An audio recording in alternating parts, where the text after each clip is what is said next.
What's up, Buck Doug with D&E in the garage? We are on an exciting mission today. I'm headed to my dad's house to pick up a long-lost treasure from my youth. We're going to my dad's today to pick up my dirt bike. It is a 1974 Honda XL 125. If you've never had the pleasure of riding one of these old Honda 4-strokes, I'll tell you, man, I was brought up on them. We had a bunch of them in our group of friends. Buddy had a farm. They're little tractors, man. You don't go fast, but they'll climb a wall. They go forever.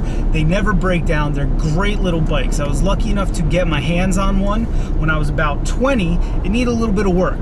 Now here's the catch. I'm now almost 31 and I've never actually rode that bike. The reason is this. I got bowled one weekend and I decided I was gonna tear the bike down completely and I was gonna do it right. So I tore everything off the frame and I was gonna paint the frame. I was gonna put it back together, new parts for the motor, rebuild this, that, and the third, and I was gonna have a perfectly restored 1974 4-stroke Honda XL 125. I got as far as painting the frame. I did paint the frame and it looks good, if I may say so myself. I got all the rust off. And then the project just puttered out and it laid around the garage for a little bit and it slowly made its way into various Tupperware containers to the point where today, a decade later, the frame is in my dad's garage. I'm pretty sure the motor and most of the hardware are in Tupperware in his barn. The rims and the front shocks, I think, are in my garage. Long story short, we've got a project ahead of us, but I've decided it's time. There's no good reason to let a bike that nice just sit in pieces. I've got the tank, I've got a brand new seat for it. I've got the tank is all bondoed and primed, so we'll figure out what we want to paint the tank like once we get the motor running and everything. We're gonna go today, collect the pieces, and see if we can't do a short series on getting this bike running. So let's get to my dad's and see what this thing's looking like. Alrighty, here we are. Now, Dad was saying he centralized most of the parts, so, oh, look at that. Dad hooked me up. Did all the hard work. All right.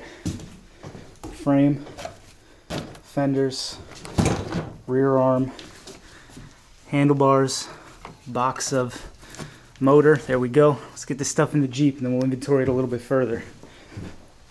Yeah, man. I'm thinking more of it's here than I originally thought. Pretty well awesome. Get it loaded up in the Dirty Bird Ford and we'll get her home. All right, friends, we're back at the homestead. We've got the bike unpacked. It is time to inventory everything we have, see how much of it is left. I think it was relatively complete when I boxed it up. It's just a question of did it remain complete? Did things get lost? So obviously we have the frame and we've got the airbox still attached to the frame. That's perfect. We've got the rear arm here. It appears to be complete. This bike came with drum brakes, which I never broke into, so if they were there when I got it, which I think they were, they're still there. Additionally, front wheel assembly, drum brakes there as well. Looks like we've got everything we need. I think this is the speedometer cable. This is the brake cable, so that's complete. Tires are completely shot, but that's whatever. They're, for all I know, 30-year-old tires. So that looks good as far as getting a rolling chassis going. We've got the forks here, which I recall were pretty well shot when I got the bike, which is a bummer because that's going to be a hard item to find again. That's a problem for later. Here's the whole exhaust. I mean, it's here. It's not in great shape, but it's here. This is pretty well clogged up. It never had a front fender, but here is the rear fender. We'll try to get it in the light there. It's been painted from its original red. That red is the color the plastics were originally. They are not anymore, obviously. Who cares? I mean, the fender's beat to heck. It's chopped up back there. Then this is a piece of the inner fender here for the rear. So, I mean, we'll have something for riding around at first, but if we get this thing running and it's actually running well, I'll try to track down some actual fenders for it. Right now, I would just like to have a dirty rat rod to ride around on. So I'll be happy just getting it running and moving. But it's such a nice classic bike, and do not get me wrong, it is a classic, man. These bikes, I know I said it before, I'm such a huge fan of these whole old Honda 4-strokes. Not super fast, good amount of low-end torque power, and just a boatload of fun to ride. It doesn't help that I'm 5'5", so I had like a Honda CR 125 two-stroke. Getting on that thing was like getting on a horse for me, you know? I couldn't woods ride that thing. This thing I can woods ride. So that's some of the bigger chunks. Let's go dig into the boxes and the motor and see what we have there. All right, this box here appears to have some of the bigger chunks of suspension and other stuff. This is the crankcase breather. Interestingly, both sides are packed with mud. I don't know if it was like that before, but certainly not great. Chain guard, chain, which I don't know if it can be saved or not. Here is your fork assembly. I think I have the main bearing and everything over there, which is good because this would be another piece that's difficult to find if you lost it. What is this? Tailpipe? I don't imagine that's ever going back on there. Foot pegs. Speedometer. Here we go. Speedometer. Looks like this bike, when I bought it, had just over 3,800 original miles on it, assuming the speedometer still worked, which I never rode it, so I don't know if it did. This is a broken piece of the motor. This is the chain guard for the motor, and it looks like it's broken off there, so I don't know if that's going to be salvageable. I don't know what this is. Some kind of support piece for something, some kind of brace. Got your rear suspension here. A mouse most definitely made a home in here. What is this? What is this? Oh, you know what? This is, I think, if I'm not mistaken, this is not the original light. It does say Stanley, Japan, but I don't think this is the original light. The guy just gave me a light that he had lying around, but this is the bracket for that. Maybe this is the, I don't know, we're gonna find out if this is the original light or not, but if not, or either way, I'd love to have a light on it. Do some night woods riding. Here is your rear brake cableage, and this is part of the electric system. This is the bracket, and then there's a bunch of other random little hoses and brackets in here that I imagine, I mean, I certainly don't remember what they go to, but reflector, wonder if this is original. This is Stanley also, which kind of, I don't know. Let's get all this junk put back, and then we will move on to the motor, because that's where, I mean, that's the thing. If I can't get the motor running, there's no point messing with the rest of this stuff. All right, let's do the motor top to bottom. First and foremost, the most important thing we want to know, is it seized? It is not. Not seized at all. I believe it has compression. The spark plug is not currently in. Let's see if we can get it to give us a little bit of struggle once we put this plug in, make sure it's still got compression. It definitely did when I put it away, so there's no reason it shouldn't have compression now, though it's probably not great that it sat for 10 years with the spark plug hole empty, essentially the combustion chamber open. Additionally, the valve cover's been off for 10 years as well, so you can see there's some surface rust, not great. There's even rust on the cam, super not great. It is what it is right now. This is just a dirty old build. Let's see. There we go. Getting some, oh yeah, some resistance. So that's a good sign. We have compression, and it's not seized. Like I said, the valve cover was off for the past 10 years. Not great, just sitting in the barn. So there's rust on the springs. There's even rust you can see up here on the timing chain. Whatever, man. Now, where it starts getting real hairy is right here. This is your ignition, and this is one of the spots that I suspected being my issue 10 years ago, and I didn't really feel like digging into the electrical on this dirty old thing, which is why it kind of puttered out the project. So I think once we start really digging into the motor and trying to get it started, this is where we're gonna have to start. So I'm gonna have to get online and really educate myself about what this is supposed to look like. Obviously this needs to be clean. The points are all rusted. There's no way it would run with stuff just like that. We do have the rest of the ignition system in a fancy bag over here. Let's keep on moving down the engine. All right, now here's something pretty interesting. I always thought this was a 125. I don't know why I thought that, but here is the serial number, VIN number, I guess, and this is in fact an XL175. And based on that, It's actually not a 74, it's a 1978 Honda XL 175, which means it never had a tachometer, which explains why there was no tachometer when I got it, and based on the color it was when I got it, I can tell that. But let's keep on moving down here. We can confirm that the transmission's not seized up or anything. You can see the output gear spins fine, and then we shift it down. Hear that nice click, and she no longer wants to spin free. And then we can go back up, back into neutral. Got the valve cover over here. It's complete. It's in good shape. The motor overall is in fine shape externally. Oh man. None of the case is cracked. I still have the clutch attached. I'm not really sure why. And I'm pretty sure there's even still oil in it. Not that there needs to be oil in it. I just don't think I ever drained the oil. No, there's some oil, but not really. No, there's not really any oil in there. Okay. So I'd like to not split the case. I'd like to not pull the head off, and I'd like to not split the case here if possible. I think that's all doable. It has compression. The transmission's not locked up. I think our issues are electrical and the carb. Now let's move on to the carb real quick.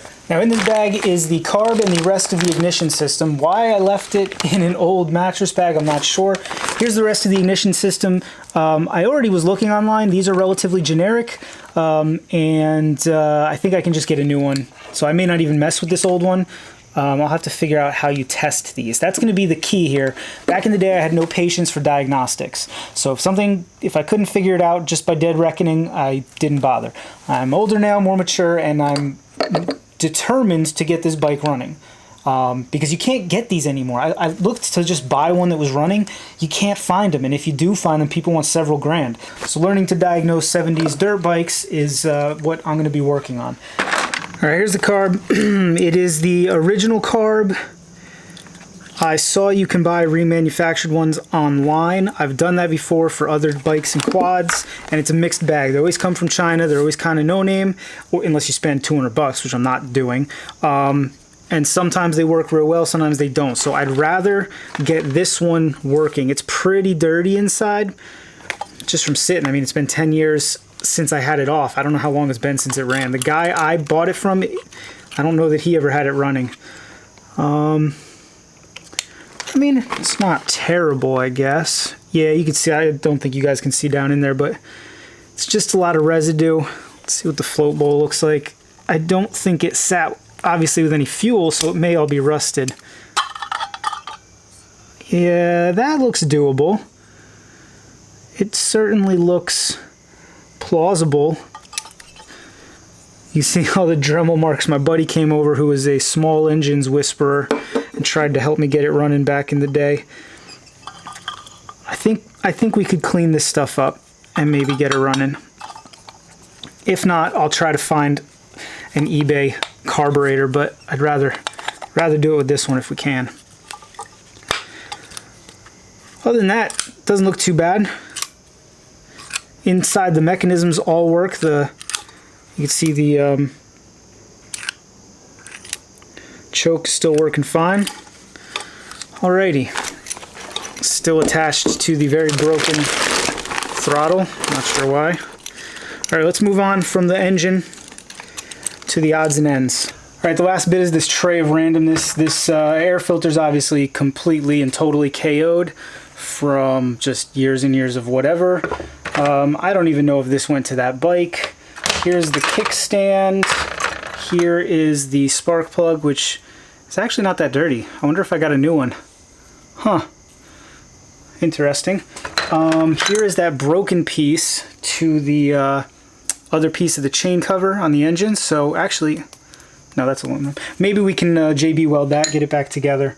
In here, this is a piece of the steering main bearing. Here are all the little balls in there. So hopefully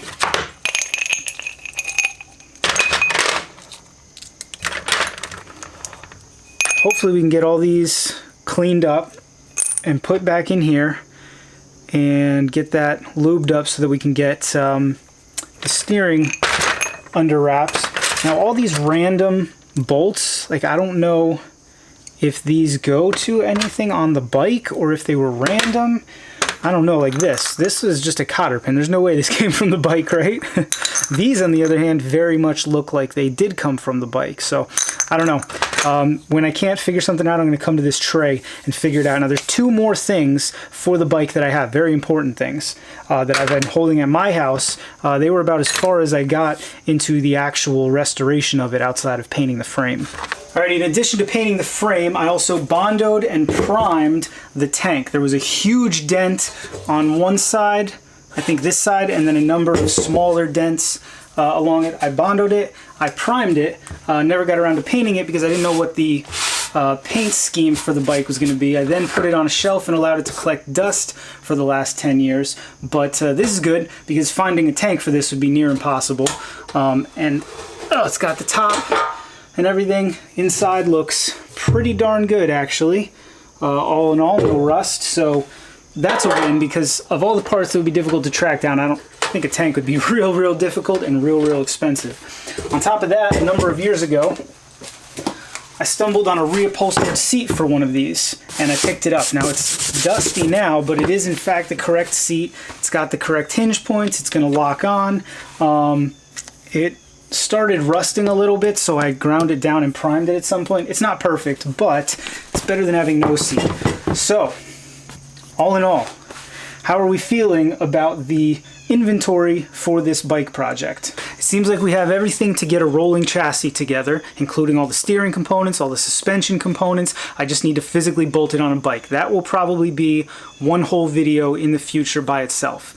Obviously, it does not make any sense doing a lot to the chassis if we can't get the engine going. So I need to do some research on electrical. If nothing else, even if the electrical worked when I took it apart 10 years ago, it's all ripped apart now and I don't know what goes where. There's just a bunch of wires and stuff sitting everywhere. I need to learn how to diagnose properly and then how to rewire it. So that'll be a whole nother video by itself. And then I'm hoping with a little bit of just cleaning out the carb, maybe we can get that thing running, get the engine running, and then it makes sense to put everything together and really tie it in. I know we're going to need a new chain.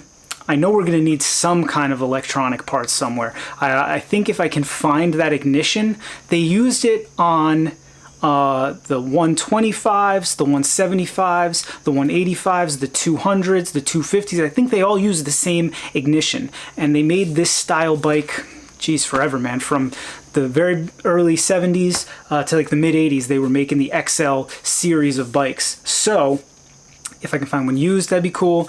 If I can find one new, that'd be better. And if not, we're gonna go, what's that guy, Hand Tool Rescue, that does crazy stuff on stuff like this?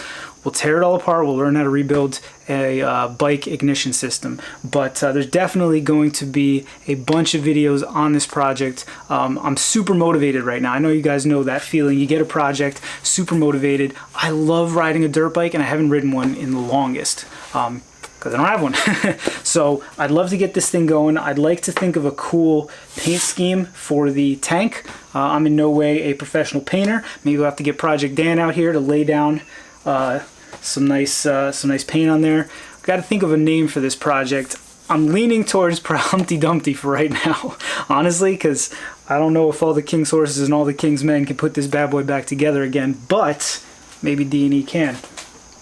In addition to that, I don't know if you got any ideas for the, first of all, before any of that, if anything that I mentioned I don't know and you know you're a dirt bike ignition expert, please hit me up. All right, hit us up in the email, dandeoffroad@gmail.com, DANDE offroad. Let me know down in the comments if you have any of these parts laying around and you'd like to sell them. By all means, let me know. I want to use as much as I have here, with the exception of the electrical. I would not mind cheating on the electrical and just getting new stuff. And then let me know what you think would be a good project name. Humpty Dumpty is what it's feeling right now. I'm completely surrounded. Let me give you the view right now. Just to put it in perspective, I've got what could be a rolling chassis over there with all sorts of random parts, some broken parts, some that I'm not even sure those front shocks are concerning me. Then over here we have a big hunk of aluminum that currently does not run. We have a box of unknown crap, broken crap, and then the two shelf pieces that have been sitting. They've been sitting on my my oil tank there for years. I think I've even mentioned them in other videos, like, oh, that up there, that's the tank for my dirt bike. Yeah, well, so right now, looking at all of this spread out through the entire garage here, I'm feeling overwhelmed. It's feeling like a very Humpty Dumpty task. I can't wait to try to find out what these random bolts do and what they go to. But yeah, man, stay tuned. We will get this bike running. We will get this bike running. It may take a long time, and I may have to cheat and go to an expert, but we're going to give it a shot ourselves first, and that's all there is to it, right? So as always, thanks for watching. See you next time.